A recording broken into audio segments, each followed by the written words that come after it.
안녕하십니까. 자, 오늘은 이제 이 선진국의 빚 정말 터질까? 이거에 대해서 좀 얘기를 좀 해보려고는 하는데, 이 대해서 좀 얘기하는 이유 중 하나가 약간 좀 그런 것들이에요. 경제에 대해서 한번 조금 알아볼까 하는데, 흔히 말하면 이전과는 조금 다른 이 경제의 흐름이 와서 뭔가 좀 우리도 이제 준비를 해야 되지 않을까? 라는 생각을 좀 하고 있습니다. 근데 지금 이제 경제적으로 아까 좀 얘기가 많잖아요. 미국, 일본 같은 경우에도 나라 부채가 엄청나게 수천조 원, 뭐 수경 원 이런 뭐 금액인 거고. 근데 우리는 이 빚이 똑같은 빚이냐 이거에 대해서 한번 생각해 볼 필요성이 있습니다. 한국에서 있는 이 빚과 미국의 빚이 같냐? 왜냐면 모든 빚은 똑같지 않습니다. 특히 나라의 빚은 어떤 돈으로 빚을 졌느냐에 따라서 완전히 달라지기 때문이죠.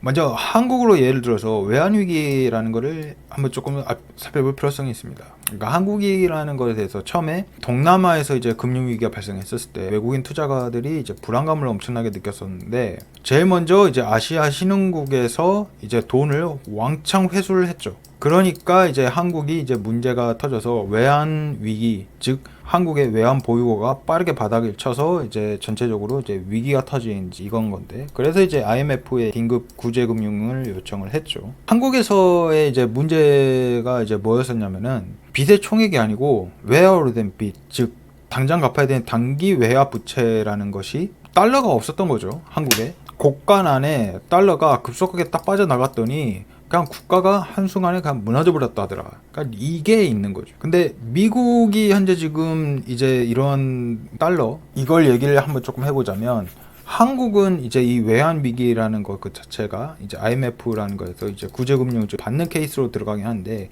미국은 말 그대로 기본이 되는 돈, 이 달러를 가지고 있죠. 기초통화국이니까. 그래서 달러를 방해하는 나라가 미국입니다. 이제 통화 주권이라는 것을 이제 부여를 해서, 그러니까 달러로 빚을 지잖아요. 그렇게 해서 이제 미국 정부가 발행하는 국채는 달러로 사고 팔아서 만기가 되면 그 달러로 이자와 원금을 갚아요. 근데 이 미국이 참 약사 빠른 게 부도 위험도 없다는 사실이죠. 막대한 빚을 지어도 아무런 문제가 되지 않는다. 그래서 이게 약간 좀 뭐냐면은, 그래서 얘네들은 이 부채 관리하는 거를 뭔가 또 다른 방법 얘네들이 또 있죠. 정부가 시장에 개입해서 금리를 인위적으로 낮게 유지를 하고 자금의 흐름을 통제를 해서 정부 부채의 시적인 부담을 시간이 지나면서 서서히 줄여가는 쪽. 그러니까 이게 그 예전에 그 리만 브러더스 2008년도 때 터졌을 때도 마찬가지였죠. 제로금리 형식으로 해서 이걸 쭉 이어서 갔잖아요. 그걸 갔다가 이제 코로나 터지고 해갖고 이게 쭉 이제 다시 이제 금리 형사죠. 이렇게 갔었는데 그 전까지 계속 제로 금리를 유지를 했다고요. 왜? 이 부채가 쌓였으니까 이 부채를 갚아야 되잖아요. 이제 앞으로 그럴 가능성이 약간 좀 있다는 거죠.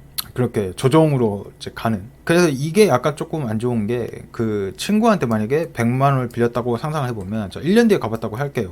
근데 물가를 마음대로 조정을 할 수 있어요. 그렇다면 1년 동안 물가를 10% 올려본다. 물론 그럴 일은 없겠지만 가정 상황에서 작년에 100만 원을 샀던 것들 이제 그러면은 10% 올렸으니까 110만 원이 필요하죠. 근데 친구가 돈에 넣어둔 예금에 은행에 예금 권리는 1%를 뭐하도록 막아버려요. 그러니까 금리는 막고 물가는 계속적으로 올라가네. 그러니까 요거를 놔뒀을 거예요. 그러면 1년 뒤에 이 100만 원과 이자 만 원을 더해서 101만 원을 갚습니다. 그러니까 100만 원을 빌렸는데 이 이자의 부담금을 거의 없다 한다면 이 100만 원이 10년 후에 이 고스란히 그냥 통으로 100만 원 형식으로 갚는다면은 똑같잖아요. 근데 이 돈이라는 가치는 이 10년 동안 그대로 가는데, 말 그대로 여기 안에서 이 물가라는 것에 대해서 여기 따른 다른 자산들의 가격은 10년 후에 보니까 이게 다른 거죠. 그러면 말 그대로 예증 은행에 돈을 넣어놨었던 이 100이라는 가치는 이거는 10년 후에도 계속 100이라는 건데, 그 후에 이 자산이 만약에 100이랐던 거는 10년 후에는 이게 퍼센트씩 계속 올라가는 거게 하니, 그러면은 10년 동안 이 복리로 약간 좀 취했었던 이제 이 자산으로 가는 거죠. 그래서 구매력은 90만 원 수준으로 쪼그라드는 거예요. 그러니까 그래서 이제 좀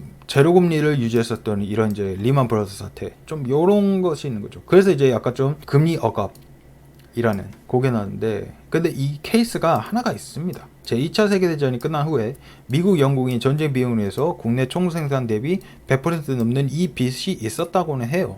했는데 말 그대로, 근데 그때 뭘 했느냐, 국채 금리를 인위적으로 낮게 조정시키고 일정 수준의 인플레이션을 용인을 했다더라. 그래서 수십 년을 거쳐서 경제가 성장하고 인플레이션이 꾸준히 발생했는데 금리는 낮은 수준에 머물렀으니 이 기간에 국채를 보유한 투자자들은 물가 상승률을 따라가지 못하는 수익률에만 만족해왔고, 그러니까 이때 국채 보유했던 사람들은 다 똥망이 됐었다는 거죠. 정부의 부채 부담은 눈에 띄게 줄었다. 지금 이게 아이러니한 거죠. 그래서 제가 볼 때는 앞으로는 이제 경제, 우리는 근로소득이라는 것도 약간 좀 필요하긴 하지만 앞으로는 좀 이러한 사업자적인, 즉 자본가적인 마인드로서 투자 좀 이런 것도 이제 생각을 해봐야 된다는 거예요. 언제까지 근로소득이라는 거를 만족시킬 수는 없으니까. 그래서 약간 좀 말씀드린 겁니다. 그래서 이때 당시 이런 식으로 이제 하니까 정부 빚이 9%에서 32%까지 인위적으로 그냥 낮춰지는 거예요. 근데 지금도 똑같죠, 말 그대로. 근데 이 금융 억압이라는 걸 현재 지금 하고 있잖아요. 그죠? 말 그대로 미국 부채가 엄청나게 많잖아요. 미국 부채가 엄청나게 많으니까 이걸 뭐 하겠습니까? 금리를 엄청나게 낮춘 대신에 뭐 근데 또 재정 정책을 또 피는 약간 좀 이런 것이 있으니까. 그래서 은행에 돈을 넣어두거나 안전하고 여기는 국제 투자하는 사람들은 돈이 녹아내리는 거예요. 지금 다 달러가 너무 그 돈이 녹아버리는 듯한 좀 이런 느낌이 많이 드는 거예요. 그래서 주식과 부동산에 내몰리는 이 부작용을 낳는. 그러니까 선진국의 이 부채 위기, 현재 지금 이거 미국이 가지고, 미국이나 뭐 유럽도 마찬가지죠. 다른 형태로 현재 지금 전가되는 걸로. 터지는 것은 아니고. 그러니까 선진국들의 이 빚이 엄청나게 많이 늘어난다고 해서 이게 터질 거냐? 그건 아니라는 거죠. 다른 형식으로 될 가능성이 높다. 이게 제가 볼 때는 더 정확한 말인 것 같기는 해요. 그래서 이 실질적으로 이제 평균 수익률을 감안한다면, 그러니까 높은 인플레이션과 낮은 성장률이 결합된 스태그플레이션 시기에서 전통 자산이 여겼던 채권 현금의 시가치가 엄청나게 하락했다더라.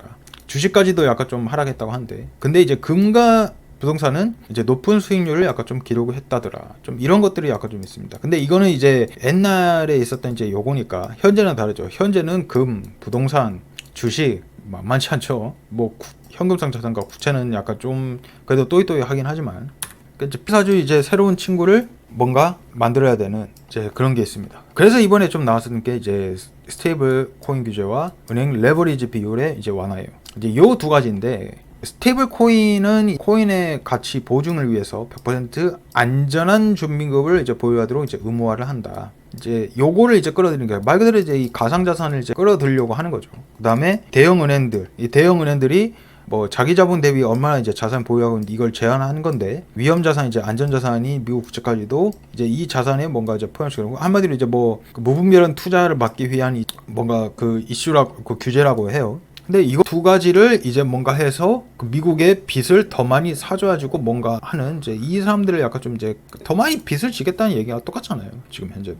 자, 그렇다면 이제 미국의 길은 약간 좀 봐서 미국은 그물 괜찮지 않네 라고 하지만, 한국은 약간 좀 얘기가 다르죠. 한국은 국채 부채 비율은 꾸준히 증가하고 있는데 이제 고령화도 있죠. 이 재정 지출이라는 것이 약간 좀 있어서 이제 잠재 성장률까지 이제 둔화시키는 이게 있는데, 이게 이제 미국처럼 이제 그 빚의 부담을 녹여내는 이 전략을 사용할 수가 없죠, 이제 한국은. 참 그래서 참 애매모호하긴 해. 그래서 이제 한국도 이제 뭐 인공지능, 바이오 로봇, 이제 재생에너지, 자 이러한 이제 산업, 뭐 벤처기업, 자 이런 것으로 해서 앞으로 이제 더 열심히 일해서 돈을 많이 벌어 이제 빚을 이제 갚아내야 돼. 근데 이게 다 이제 미래 세대들과 좀 연결되는 거니까. 한국 이제 국민성장펀드, 그렇죠. 이걸 해서 이제 미래 산업에 이제 자금을 집중적으로 투자할 거다. 좀 뭐 이런 것들도 있고요. 그래서 은행 벤처기업 이제 정책펀드에 더 이제 투자할 수 있도록 이제 규제도 개선하고, 부동산에 이제 자금도 이제 몰리지 못하도록. 그래서 이제 한국은 좀 이런 것이 있긴 한데, 자 그래서 이제 결론적으로 약간 좀 말하자면, 선진국의 빚이 이제 부채 위기론이 맞는가에 대해서 보면은 선진국들이 위기긴 하는데 그 아마 파산하거나 이런 것은 제가 볼 때는 좀 아닐 것 같다. 물론 유럽은 모르겠습니다. 유럽은 모르겠는데 미국은 전혀 그럴 것 같지는 않다. 근데 이제 양극화가 커진다거나 그럴 수는 있겠죠. 그래서 이제 기축통하고 비기축통하고 자 이런 식으로 약간 좀 나눠서 하는 건데, 아까 볼 때 이제 금융 억압이라는 걸 또 할 것 같기는 해요. 제가 볼 때는 또 이제 금리를 또 엄청나게 이제 낮추고 이걸 엄청 이제 장기간 동안 또 하겠죠. 그래서 부채를 뭔가 탕감해주는 그 와중에서 뭔가 가상자산을 이제 끌어들인다든가, 이제 위험자산이죠. 위험자산의 이 비중을 늘려서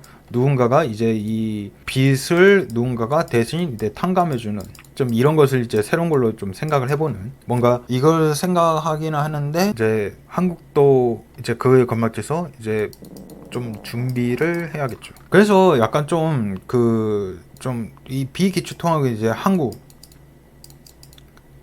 같은 이제 요거를 좀 우리는 약간 조금 이제 생각을 해야 돼요. 과연 이제 우리의 돈을 이제 어떻게 지킬 것이냐 좀 이게 있거든요. 한국에 있든 이제 해외에 있든 이제 국내에 있든 그러니까 이거에 대해서 앞으로 이제 생각해볼 단순히 이제 열심히 일한다고 하는 이제 노동에 대한 이 가치를 사람들이 그렇게 많이 인정해줄 것 같지는 않거든. 이것도 갖는데 자본가적인 이 마인드도 좀 필요하지 않을까 앞으로는.